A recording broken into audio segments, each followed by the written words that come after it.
ada satu kitab karya Imam Abdul Razak As-San'ani. Imam Abdul Razak As-San'ani ini gurunya Imam Ahmad, gurunya Imam Syafi'i, guru yang paling dimimpikan oleh Imam Bukhari, dan beliau tidak sempat untuk belajar kepadanya. Saya dulu di Yaman tinggal di Qa'as-Sawat, jadi Qa'as-Sawat, yang jarak antara saya dengan kuburan Imam Abdul Razak itu tidak jauh, sekitar 15 menit Anda berjalan, Anda sudah mendapatkan kuburnya. Ulama Yaman, ulama para imam, gurunya para imam-imam besar itu Abdul Razak As-San'ani. Yang kita sayangkan dari beliau, rupanya ada satu karya besar beliau, Musannaf Imam Abdul Razak As-San'ani, jilid pertamanya itu ada beberapa halaman yang hilang. Jilid pertamanya di bab kitab taharah, kitab bersuci, itu ada beberapa halaman yang hilang. Para ulama di zaman itu mencoba mencari kemanapun mereka mencari, mereka tidak pernah mendapatkan di mana halaman-halaman yang hilang. Momen ini dimanfaatkan oleh orang-orang sufi yang ada di India. Mereka mencoba membuat beberapa hadis dengan sanad, diambil sanadnya Imam Abdul Razak As-San'ani. Nur Muhammad, dua hadisnya masuk dalam kitab taharah Musannaf Imam Abdul Razak. Kitab bersuci, Anda akan dapat di sana hadis tentang Nur Muhammad. Dan tentunya itu cetakan dan terbitan sangat khusus dan terbatas. Saya punya kitab Musannaf Imam Abdul Razak, saya tidak pernah mendapatkan hadis tentang awal penciptaan dunia, penciptaan alam semesta itu Nur Muhammad. Hadis Jabir, riwayat Imam Abdul Razak As-San'ani.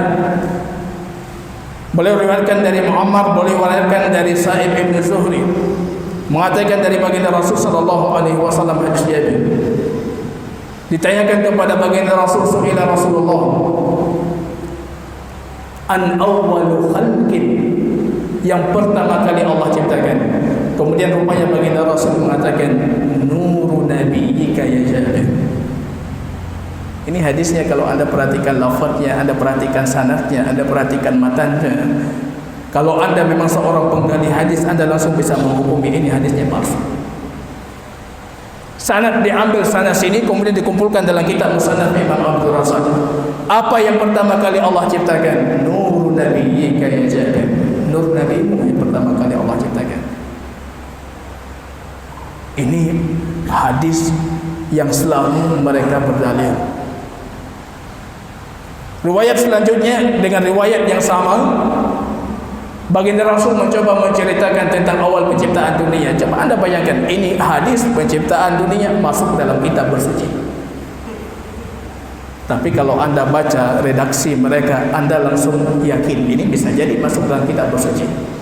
Rupanya mereka mencomot beberapa hadis dalam Musannaf Ibnu Abi Syaibah yang berkaitan dengan bersuci, dan ada berkaitan tentang awal penciptaan dunia, itu dimasukkan sebelumnya dan setelahnya, kemudian baru dimasukkan pembahasan Nur Muhammad. Jadi saya coba membaca hadisnya, panjang sekali hadisnya. Saya berpikir ini imajinasinya sangat tinggi dan butuh waktu panjang untuk mengarang hadis yang seperti ini.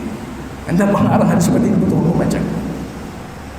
Hadisnya baginda Rasul sallallahu alaihi wasallam menceritakan tentang awal penciptaan dunia. Kemudian baginda Rasul sallallahu alaihi wasallam mengatakan, khalaqallahu syajaratan wa laha arba'ata aqsam. Allah menciptakan sepotong pohon, menciptakan sebuah pohon, dan pohon ini ada 4 cabang. Summa khalaqa nura Muhammadin, kemudian Allah menciptakan Nur Muhammad. Wa ja'alahu fiha, dan Allah jadikan Nur Muhammad itu di dalam pohon tersebut. Fi hijabin min durratin bayda, dia tertutup, terbungkus dengan hijab yang menghalangi orang memandang dari luarnya, tertutupi dengan durrah, mutiara putih. Ini Nur Muhammad Allah tutupi dengan mutiara putih. Jadi dalam kitab Musannaf Imam Abdul Razak versi orang-orang Sufiyah, ditutupi. Dan dia punya 4 cabang. Wa khalaqallahu mir'atun hayah. Kemudian rupanya Allah menciptakan cermin malu. Jadi ini cermin malu. Wa wada'aha bistiqbali. Ini rupanya cermin ini diletakkan berhadapan langsung dengan Nur Muhammad. Ini hadis ini saya sering kali mendengar dari kajian-kajian atau ceramah-ceramah Tunku ketika Maulid itu. Berhadapan dengan cermin, Nur Muhammad melihat dirinya di cermin. Wa kana mathalu tawusin. Nur ini mirip seperti burung merak, ya, burung merak yang cantik itu. Ketika dia melihat dirinya di depan cermin, fastahsana, maka dia melihat Allah sudah menciptakan dia dalam bentuk yang sangat indah. Fasajada khamsa sajadan. Mulai dia sujud 5 kali sujud. Dalam hadis disebutkan wa kana fardhan muakkata. Ini asal muasal salat kita 5 waktu. Ya, kalau Anda bertanya di mana asal muasal salat 5 waktu, itu berasal dari semenjak sebelum Isra Mi'raj sudah Allah tetapkan. Karena sujudnya Nur Muhammad 5 kali, maka Allah tetapkan.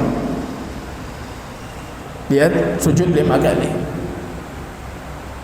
Menariknya Allah menampakkan fatajallat rabbuhu, kemudian Allah menjelmakan dirinya dan Nur Muhammad melihat Allah. Fa'arika hayaan, keluar keringatnya saking malu. Ini hadis ini barangkali Anda pernah mendengar kalau Anda pernah hadir dakwah Maulid, Anda sering mendengar itu.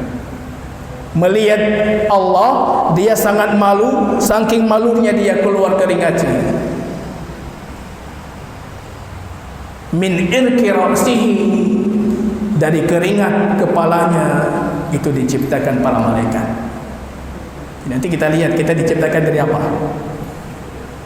Wa min irki wajhihi, dari keringat wajahnya Allah ciptakan qalam, Allah ciptakan pena, Allah ciptakan arsy, Allah ciptakan samawat, semua kawakib, benda-benda langit, bintang-bintangnya Allah ciptakan itu dari keringat wajahnya. Dari keringat dadanya Allah ciptakan para nabi, Allah ciptakan para wali, Allah ciptakan orang-orang saleh.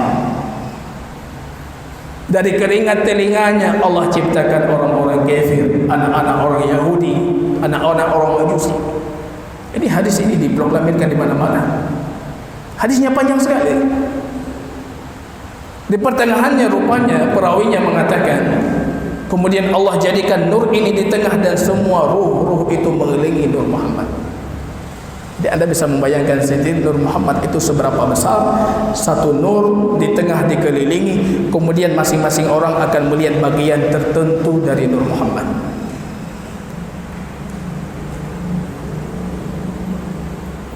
Ada yang melihat nur dari kepalanya, dia akan jadi pemimpin.